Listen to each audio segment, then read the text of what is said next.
ქართულმა ოცნებამ თბილისის მერობის კანდიდატად უკვე მესამედ კახა კალაძე ოფიციალურად წარადგინა. ოპოზიციის ნაწილი მიიჩნევს, რომ ოცნებამ მერობის კანდიდატად წარადგინა ადამიანი, რომელმაც თბილისის მუნიციპალიტეტის მერია ყველაზე კორუმპირებულ უწყებად აქცია. როგორც ისინი ამბობენ, ბიძინა ივანიშვილის ღონისძიებაზე მისვლა აჩვენებს, რომ კალაძემ შიდა პარტიულ დაპირისპირებაში პოზიციების შენარჩუნება მაინც შეძლო. ნაციონალური მოძრაობის წევრი ანა წითლიძე ამბობს იმასაც, რომ კალაძეს კანდიდატად დასახელება 800 მილიონი დაუჯდა. თანხა, რომელიც მისივე თქმით თბილისელებს მოპარა. ოპოზიციის ის ნაწილი, რომელიც არჩევნებში მონაწილეობაზე უარს აცხადებს, ამბობს, რომ მათთვის არაა საინტერესო, ვინ წარადგინა მერობის კანდიდატად ქართულმა ოცნებამ. ვის წარადგენენ ის ოპოზიციური პარტიები, რომლებიც მუნიციპალურ არჩევნებში მონაწილეობას აპირებენ. 800 მილიონი დაუჯდა კახა კალაძეს, რომ მესამე წარადგინათ თბილისის მერობის კანდიდატად. ის 800 მილიონი, რომელიც ხოდაშორის თბილისელებისგან მოიპარა. შესაბამისად, არ მგონია, რომ ამით ბედნიერი იყოს კახა კალაძე. არ აქვს მნიშვნელობა, ვინ იქნებოდა ქართული ოცნების კანდიდატი, არც იმას აქვს მნიშვნელობა, ვინ იქნება იმ ოპოზიციის კანდიდატი, რომლებმაც გადაწყვიტეს, რომ ამ რუსულ სპეცოპერაციაში მონაწილეობა მიიღონ. ქართულმა ოცნებამ თბილისის მერობის კანდიდატად მესამევადით წარადგინა ყველაზე კორუმპირებული მოქმედი მერი კახა კალაძე. ადამიანი, რომელმაც თბილისის მუნიციპალიტეტის მერია აქცია მთელ საქართველოში ყველაზე კორუმპირებულ უწყებად. ქალაქში, სადაც არის 10,000 ავარიული შენობა და ამავდროულად დეველოპერული კომპანიები აწყობენ მისი შემწეობით ურბანულ გენოციდს, სადაც ათეულობით 1000 ადამიანი შიმშილობს და უფასო სასადილოს მოლოდინში ელოდება ყოველდღიურ საზრდოს, სადაც არის 200,000 სოციალურად დაუცველი და ამავდროულად ეს არის ადამიანი, რომელიც არის ღიად პრორუსი, რომელიც ევროკავშირის ელჩს გაგდებით ემუქრება.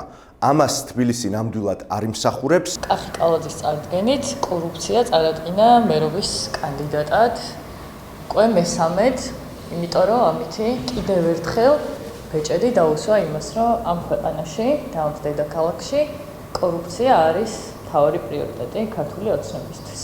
კახი კალაძე, რომელიც არის კორუფციის შუქურა და ბოლო პერიოდში ყალბადრომებთვის ქართული ოცნება ვითომ კორუფციას, თუ ნამდვილად კორუფციასთან უნდა ბრძოლა, პირველ რიგში მან ძალიან კარგად იცის, საიდან უნდა დაიწყოს ბრძოლა. ეს არის კახი კალაძე, თუმცა, რა თქმა უნდა, არათუ კორუფციას არ ებრძვის, არამედ მისი საკუთარი ჯიბის გასქელებაზე ფიქრობს ისევ და ისევ. ამიტომ კახი კალაძე წარადგინეს როგორც კორუფცია კიდევ ერთხელ მერობის კანდიდატად. კახი კალაძის მერობის კანდიდატად დასახელების ღონისძიება გუშინ მთაწმინდის პარკში გაიმართა, მას ოლიგარქი ბიძინა ივანიშვილიც ესწრებოდა. კალაძე კობახიძემ წარადგინა. ოცნების პრემიერმა მას ნამდვილი ჩემპიონი უწოდა და თქვა, რომ ის მომავალი მერია. კობახიძის შემდეგ სიტყვით კალაძე გამოვიდა. ოცნების პრემიერის მსგავსად, მან ივანიშვილს მადლობა რამდენჯერმე გადაუხადა.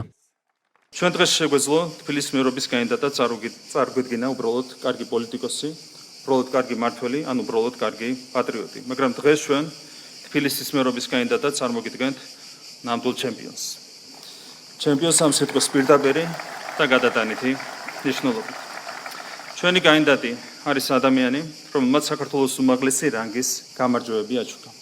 ჩვენი კანდიდატი არის ჩემპიონი პოლიტიკოსი, მმართველი და პატრიოტი. ის არის ჩემპიონი მეოჯახე, ის არის ჩემპიონი მეგობარი და ჩემპიონი თანამებრძოლი. ქართული ოცნების გუნდის სახელით აქვს პატივი საქართველოს დედაქალაქის მერობის კანდიდატად, უпроსტორად მომავალ მერად წარმოგიდგენოთ ადამიანი, რომელსაც მერად ნებისმიერი ევროპული დედაქალაქი ინატრება.